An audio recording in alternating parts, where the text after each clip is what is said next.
Keindahan manakala kita bersama keluarga, istri, suami, anak-anak, bahkan cucu dan saudara kita bersama-sama melaksanakan ibadah puasa dan ditutup dengan takjil serta berbuka puasa.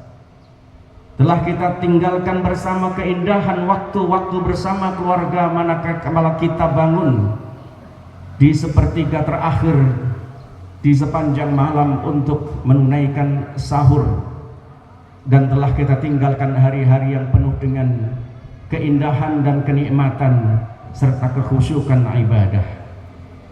Tidak ada yang bisa kita lakukan kecuali apa yang telah lalu. Kita berharap semoga sholat kita, puasa kita, rukuk kita, sujud kita, doa kita semuanya didengar, diterima dan dikabulkan oleh Allah Subhanahu wa ta'ala.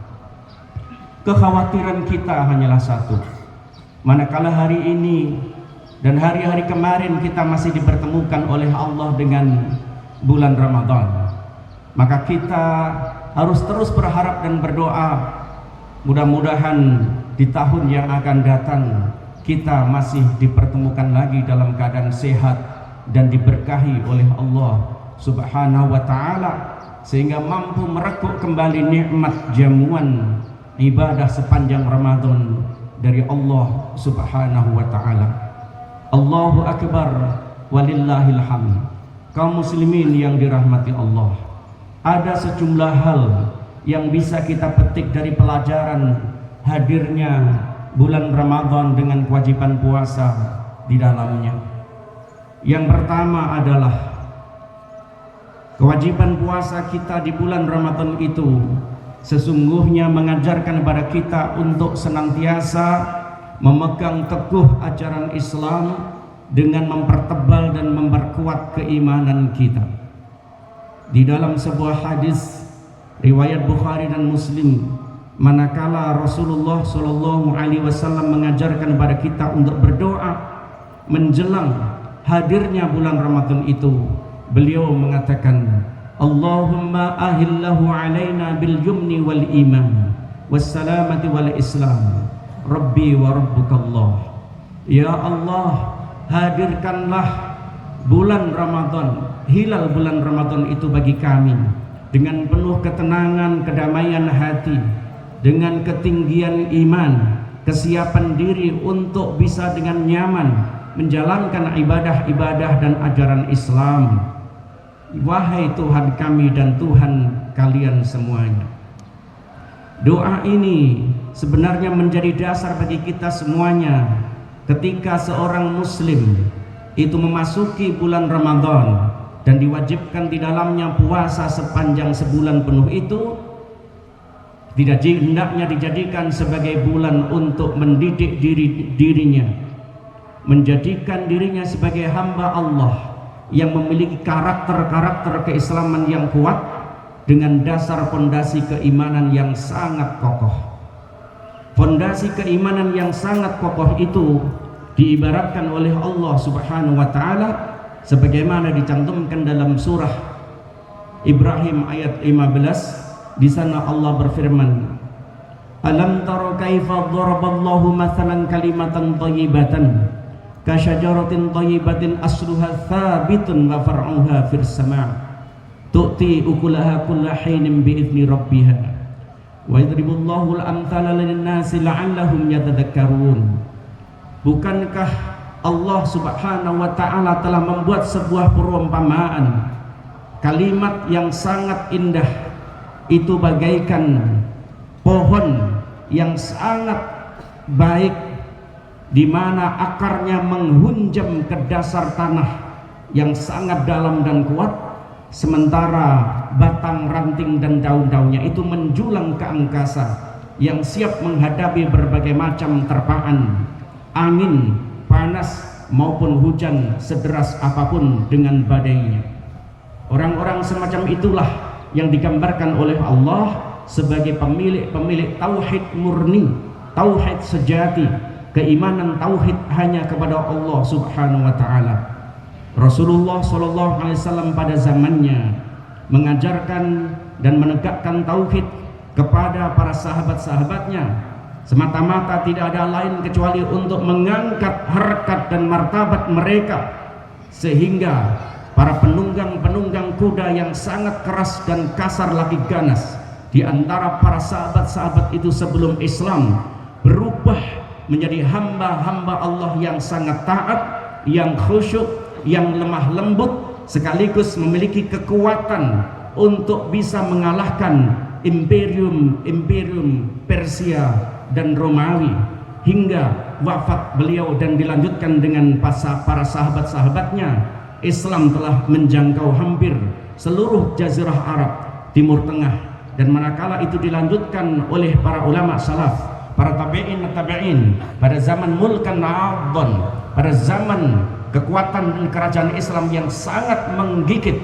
Al-Quran benar-benar mampu menginspirasi mereka kaum muslimin untuk bisa menegakkan Islam itu dengan kejayaan yang sesungguhnya dan menjadikan Islam sebagai masa di mana pada waktu itu disebut sebagai the golden age, sebagai masa keemasan Islam. Agama Islam dijadikan sebagai satu pondasi dan landasan kuat dengan kebenarannya, dengan kekuatan imannya, mampu menghasilkan kekuatan kaum muslimin untuk bisa menegakkan syariatnya dan menyebarkan Islam itu ke seluruh penjuru dunia. Justru di saat bangsa Eropa Barat pada waktu itu tenggelam dengan segala kebodohan dan kejahiliannya. Kaum muslimin rahimakumullah, namun kini banyak di antara umat yang mulai tergerus iman dan akidahnya oleh berbagai sebab. Salah satu di antara sebab itu adalah banyak umat Islam yang tidak mampu menjaga keimanannya itu hanya karena mereka terprovokasi atas nama dan oleh faham-faham dan ideologi yang didasarkan pada hak-hak asasi manusia dan demokrasi. Atas nama demokrasi dan hak-hak asasi manusia itulah Islam distigmakan, dicapkan sebagai agama-agama yang keras, agama teroris, agama anti kebebasan, dan agama yang menimbulkan berbagai macam perpecahan dan kekacauan. Ironisnya, justru pada saat ini pula tokoh-tokoh Islam pun banyak yang kemudian terjerat dan terpengaruh oleh paham-paham semacam itu, sehingga secara tidak langsung mereka mendowngrade keimanan sendiri dan menjadikan Islam hanya sebagai alat tunggangan saja untuk mencapai hawa dan memenuhi hawa nafsu mereka, mencapai keinginan-keinginan mereka yang bersifat materi dan duniawiyah. Padahal Allah Subhanahu wa taala sudah jauh-jauh mengingatkan kepada kita semuanya bahwa sesungguhnya wadda katsirun min ahlil kitabi law yaruddunakum min dinikum kuffarun ba'da imanikum kuffarun hasadan min 'indi anfusihim. Sungguh di antara para ahlul kitab itu mereka sungguh sangat menginginkan pada kalian semuanya untuk kembali menjadi kufur setelah keimanan mereka diakibatkan karena adanya rasa iri dan dengki di hati mereka setelah melihat kenyataan bahwa Islam itu merupakan agama yang benar dan agama yang selalu relevan dengan konsep-konsep perubahan zaman sejak dulu hingga saat ini. Allah Subhanahu wa taala juga mengingatkan kepada kita semuanya, ya ayyuhalladzina amanu in tuti'u fariqam minal ladzina utul kitaba yaruddukum ba'da imanikum kafirin. Wahai orang-orang yang beriman, jika kalian mengikuti provokasi mereka, stigma mereka, terpengaruh oleh ajakan dan ajaran-ajaran mereka dari sisi manapun selain dari Al-Quran dan sunnah-sunnah Rasulullah SAW, maka pasti mereka akan menjadikanmu kafir kembali, ingkar kembali, tidak lagi yakin dengan iman dan Islam tersebut setelah kalian benar-benar dalam keadaan iman, dan mereka akan terus melakukannya sampai mereka itu benar-benar menjadikan Islam ini di bawah kakinya. Allahu Akbar walillahil hamd. kaum muslimin yang dirahmati Allah, dengan ibadah Ramadan kita dilatih oleh Allah Subhanahu wa taala untuk benar-benar menikmati kembali betapa iman dan Islam merupakan kelezatan yang disiapkan oleh Allah Subhanahu wa taala.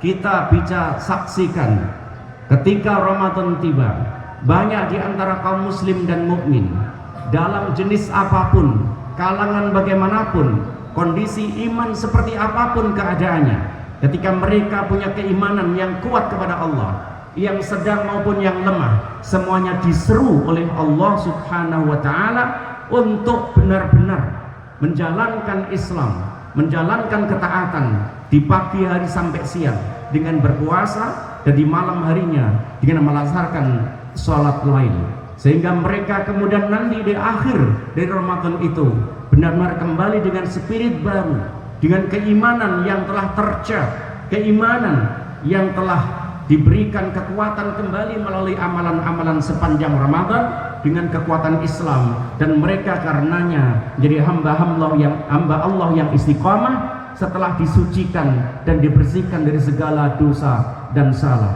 Rasulullah sallallahu alaihi wasallam bersabda, "Innallaha azza wa jalla farada siyama ramadana 'alaikum wa sanantu qiyamahu faman shoma wa qamahu wa qamahu ihtisaban kharaja minaz zunubi kayaumin waladathu ummuh." Sesungguhnya Allah Azza wa Jalla perintahkan kalian itu untuk puasa Ramadan, dan aku sunnahkan kepada kalian untuk berpuasa dan melaksanakan sholat lail di malam harinya itu semata-mata untuk ihtisab, mengharap ridho Allah Subhanahu wa taala, sehingga kalian menjadi hamba-hamba Allah yang baru, yang terbersihkan dari segala dan dosa yang telah dilakukan, sebagaimana kalian menjadi hamba Allah yang suci dan bersih sebagaimana bayi yang baru dilahirkan oleh ibunya. Kondisi suci dan bersih inilah yang sering kali diibaratkan oleh kita sebagai hari di mana kita telah memperoleh kemenangan yang besar pasca melaksanakan ibadah sepanjang Ramadan itu. Sehingga kita bisa saksikan bahkan 10 hari sebelum Ramadan, banyak di antara umat Islam yang sudah mempersiapkan hari kemenangan dan hari kebahagiaan ini.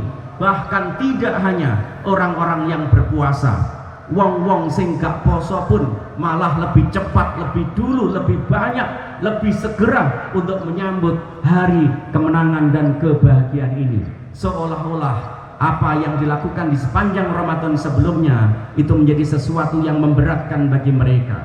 Bagi kita kaum muslim yang benar-benar memiliki akidah yang kuat serta keislaman yang tinggi, maka kita hanya mengatakan sebagaimana Allah firmankan, wa an atlukum Quran, aku hanya sekedar membaca kepada kalian itu berupa Al-Quran, dan dengan itulah faman ihtada fa innama yahtadi li nafsi. Siapa orang yang semakin mendapatkan petunjuk dan hidayah dari Al-Quran, maka itu sesungguhnya untuk dirinya sendiri petunjuk itu.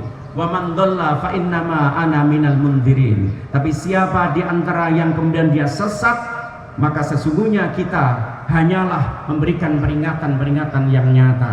Allahu akbar walillahil hamd. Di antara kita banyak orang yang justru menganggap membaca Al-Quran, bahkan menghafalkan Al-Quran menjadi sumber kebodohan. Ada di antara para artis-artis di Indonesia ini yang justru sangat nyinyir kepada mereka yang menekuni Al-Quran, membaca Al-Quran dan menghafal Al-Quran. Seolah-olah orang-orang yang menghafal Al-Quran dalam pandangan pikiran logika mereka akan membuat akal dan pikiran mereka terbelenggu. Justru kita menyaksikan para ulama-ulama yang memimpin Islam di zaman dulu adalah mereka para hufat Al-Quran. Marilah kita mengambil pelajaran dari hikmah dan spirit Ramadan.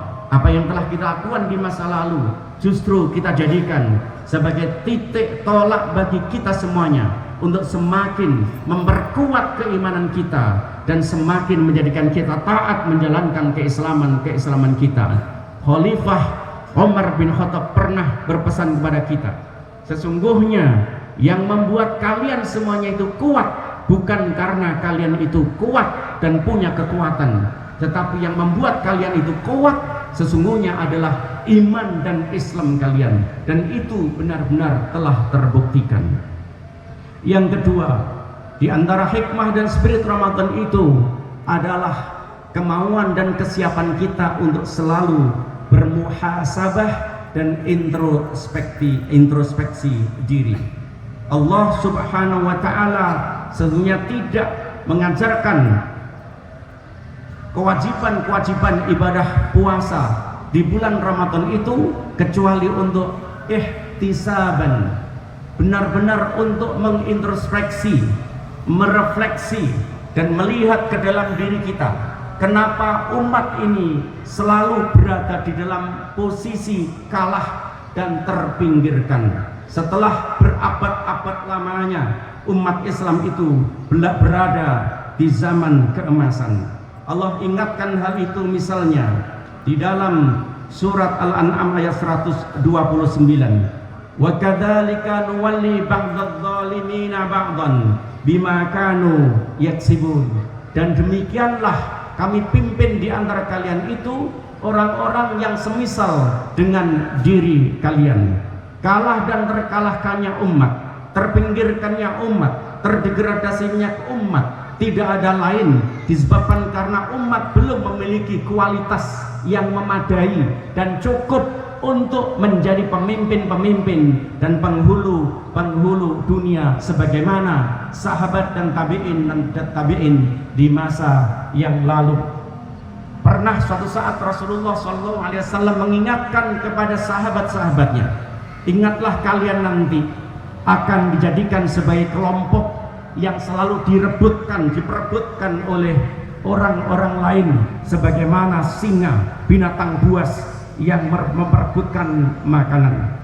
Yusikul ummamu an tada'a alaikum kama tada'al akalatu ila qas'atiha.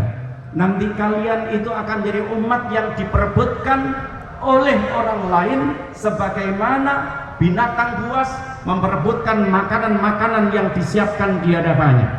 Faqala amin qillatin nahnu yauma idin ya Rasulullah. Apakah waktu itu karena sedikitnya jumlah kita ya Rasulullah? Qala bal antum yauma idin katsir walakinnakum ghusaun ka ghusaa'is sayil. Bahkan kalian pada waktu itu berada dalam posisi yang mayoritas. Kalian jadi umat yang terbanyak di muka bumi, bahkan di negeri kalian. Tetapi banyaknya kalian, mayoritasnya kalian itu kalian hanya seperti buih, sebagaimana buih yang ada di lautan atau yang ada di sungai-sungai. Mengapa hal itu terjadi? Walaqad walayanza'annallahu min suduri aduwikum al-mahabah wa la yaqdhifannallahu fi qulubikum al-wahn. Sesungguhnya karena hal itu Allah telah mencabut rasa takut dan gentar di hati musuh-musuh kalian, dan pada saat yang sama Allah telah masukkan ke dalam hati kalian itu suatu penyakit yang akut, yaitu wahn. Wa qala wa ma huwal wahn ya Rasulullah. Apa itu wahn ya Rasulullah? Allah telah mencampakkan ke dalam diri kalian suatu penyakit wahn, yaitu hubbud dunya wa karahiyatul maut. Allahu akbar walillahil hamd. Kaum muslimin yang dirahmati Allah, hari-hari ini kita jelas-jelas menyaksikan betapa orang-orang, para pemimpin dan tokoh-tokoh Islam yang dulu kita jadikan sebagai panutan, yang nampak teguh dan kokoh di dalam keimanan, yang kelihatan membela Islam, pada saat mereka mendapatkan dan dekat dengan kekuasaan dan mereka berpolitik secara praktis dan pragmatis, mereka hanya mengejar duniawiyah dan kekuasaan semata. Orang-orang yang tadinya lantang melawan kezaliman, mengkritik kekuasaan dan menjadi oposan bagi pemerintahan yang zalim, tetapi tiba-tiba begitu dekat dengan kekuasaan, mendapatkan jabatan di pemerintahan, dia tiba-tiba seperti ketek ketuluk, yaitu semacam binatang yang tidak mau berbuat apa-apa, dicokok hidungnya, diarahkan ke sana kemari, hanya yang keluar dari mulutnya tidak ada lain kecuali puja-puji yang berbusa-busa. Pada saat seperti itulah sungguh mereka adalah orang-orang yang sangat takut kalau mereka kehilangan pangkat, jabatan, kedudukan, kehormatan, dan materi. Itulah yang dimaksud oleh Rasulullah SAW. Umat yang begitu banyak namun sangat rapuh jiwanya, sangat rapuh dirinya, kualitasnya tidak cukup memadai dan mumpuni untuk menjadikan seseorang menjadi pemimpin dan memilih pemimpin yang benar. Tatkala itulah maka ketika umat dalam kualitas buruk dan lemah semacam itu, maka dia akan memilih pemimpin sebagaimana keadaan dirinya. Syekh Ibnul Qayyim Al-Jauziyah mengingatkan, wa ta'ammal hikmatahu ta'ala fi anna ja'ala mulukal ibadi wa umara'uhum wa wilatuhum min jinsi a'malihim bal kana a'maluhum dhaharat fi suwarin wilatihim wa mulukihim. Ingatlah dan renungkanlah bahwa ketika Allah Subhanahu wa Ta'ala menjadikan seseorang itu pemimpin, raja atau pejabat di dalam sebuah pemerintahan, dijadikannya pejabat itu seperti diri dan keadaan kalian sendiri. Amal-amal kalian tidak beda jauh dengan amal apa yang dilakukan oleh para pemimpin. Di dalam hal inilah maka teori Abraham Maslow tentang apa yang diinginkan oleh orang-orang dan masyarakat dari 5 tahap itu, yang paling rendah dalam piramida segitiga, ketika orang masih dalam posisi lemah, orang-orang yang masih belum berkualitas yang memadai, maka posisi dan keinginan yang dia inginkan hanyalah persoalan-persoalan yang bersifat fisiologis. Persoalan fisiologis adalah keinginan dari seseorang terhadap hal-hal yang bersifat sensual. Apa itu? Orang-orang yang seperti itu dengan kualitas rendah semacam itu hanya ingin makan, minum, dan dapat uang. Sehingga tidak heran manakala ada pemilihan dalam suatu pemilihan presiden atau anggota DPR ataupun gubernur, bupati, dan wali kota, yang menang bukanlah orang-orang yang berkualitas, tetapi yang menjadi pemimpin kita adalah orang-orang yang justru menjadikan pangkat jabatannya itu, kekuasaannya itu untuk mengeruk uang bagi dirinya sendiri. Mengapa? Karena yang memilih mereka adalah orang-orang yang baru menginginkan persoalan-persoalan makan, minum, dan uang.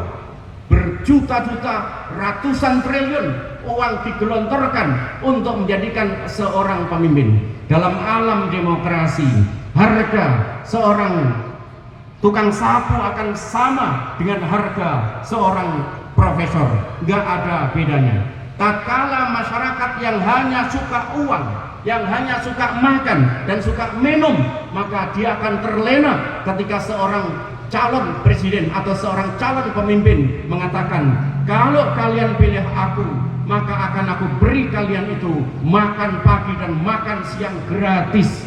Masyarakat yang memilih semacam itulah akhirnya akan memilih pemimpin yang hanya ingin mengembalikan uang yang telah digelontorkan kepadanya, sehingga yang terjadi adalah pemimpin-pemimpin yang koruptif. Maka tidak salah jika Allah berfirman, wa kadzalika nuwalli ba'dadh dhalimina ba'dan bima kanu yaksibun, dan demikianlah kami akan berikan kalian pemimpin di antara sesama pemimpin yang zalim sebagaimana keadaan-keadaan kalian dan karena apa yang telah mereka kalian. Mari kita saksikan apa yang dinubuatkan oleh Rasulullah SAW. Sataqawna ba'di asharatun fasbiru hatta talqawni 'alal haud. Nanti akan datang sesudahku itu pemimpin-pemimpin yang hanya mementingkan dirinya, mementingkan perutnya, mementingkan pangkat dan jabatannya. Kalau sudah kalian seperti itu, kalian harus bersabar sampai kalian memiliki kekuatan dan kualitas untuk mampu menjadikan pemimpin yang lain, sampai kalian nanti berjumpa denganku di hari kiamat. Rasulullah pun diingatkan jauh-jauh, satakunu ba'di a'immatun la yahduna bihudaya wa la yastannuna bisunnati.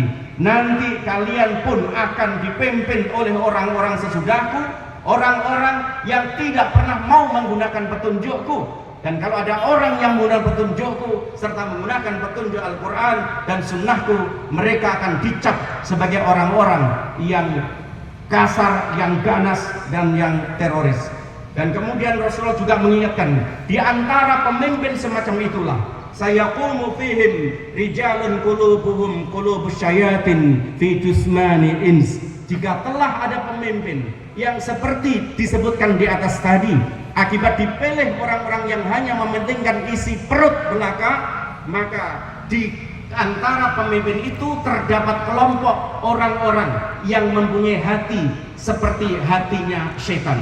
Sayaqumu fihim rijalun, mereka akan dikelilingi dan berkoalisi dengan orang-orang yang hatinya itu adalah berhati syaitan. Jika pemimpin dan orang-orang yang mengelilinginya adalah orang-orang yang berhati syaitan, maka tidak akan ada hati nurani dalam hati pemimpin tersebut. Orang yang tidak punya hati nurani, dia akan melakukan apa saja demi mengamankan hawa nafsunya, mengamankan pangkat, jabatan, dan kekuasaannya. Hadirin yang dirahmati Allah, inilah dua pelajaran penting bagi kita. Yang pertama, mari kita jadikan Ramadan untuk bulan menjadi ajang bagi peningkatan iman dan Islam kita dengan memperbanyak dan memperteguh ajaran-ajaran kita.